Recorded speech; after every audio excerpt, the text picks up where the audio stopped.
You're looking live, or recorded, at John M. O'Quinn Field here at TDECU Stadium in Houston. As you can tell by the glossy faces we have, it's a cool day here in Houston with a nice icy breeze rolling through the stadium. It's Prime Players live from the stadium, and I'm going to get us started, boys, with my offensive player of the game. It's kind of the easy pick here. I'm going Sincere Brown. A wise man once said, if Sincere gets one-on-one coverage, it's going up. And I think he's going to get some opportunities in one-on-one coverage out here to go out there. Ryan Staub's going to give him a chance to make those plays, and he's going to make them. Yeah, same guy, Sincere Brown. I think it's finally a formal breakout party. Obviously over 100 yards last weekend against Delaware. But he's going to do it for the first time in Big 12 play this weekend out here. Ryan Staub's going to feed him. I think they got a matchup nightmare with him too, with the size that he has on the outside as well as the speed.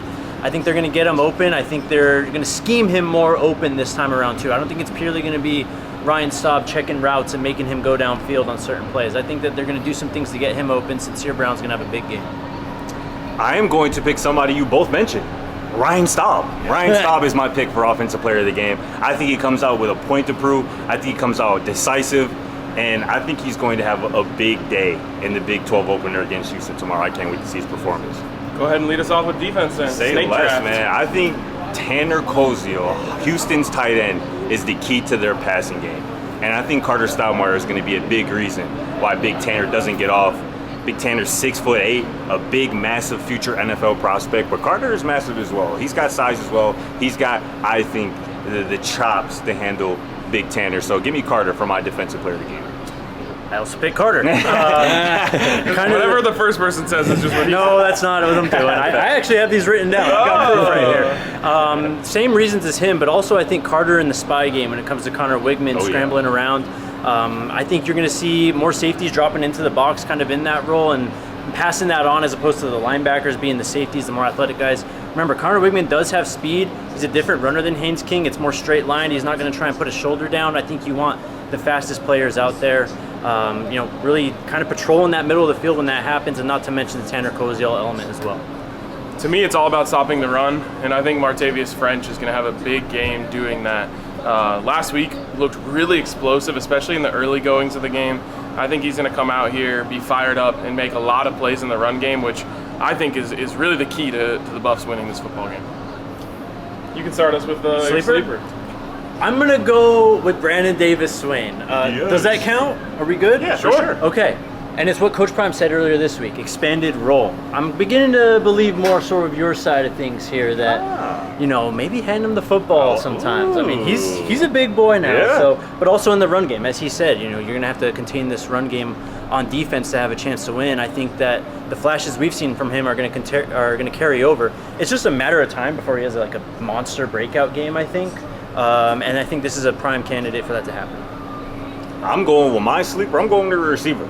I'm going with JoJo Williams, man. Ryan Staub's first completion against Delaware last Saturday to really get him going was a seam ball, an absolute seed to Joseph Williams. JoJo has been involved through 2 weeks. I think this is going to be the game that he officially breaks out. Give me JoJo for my sleeper. Let me go with my sleeper first. My sleeper, I was about to pick someone, but then I just got correspondence from Unk. He picks him as his DPOY or DPOG, so I can't take him as a sleeper. That seems unfair. So let me get Simeon Price. I just love the way this kid runs. I had no idea he was as acrobatic as he has been so far, but he's also a tough runner. He's explosive. They're going to have to establish some sort of running game here so they can get guys like Sincere Brown in single coverage on the outside. So I'm going to go with my guy Simeon Price for my sleeper.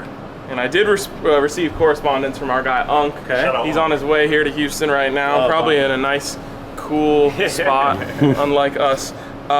He's going on offense with Trackhawk.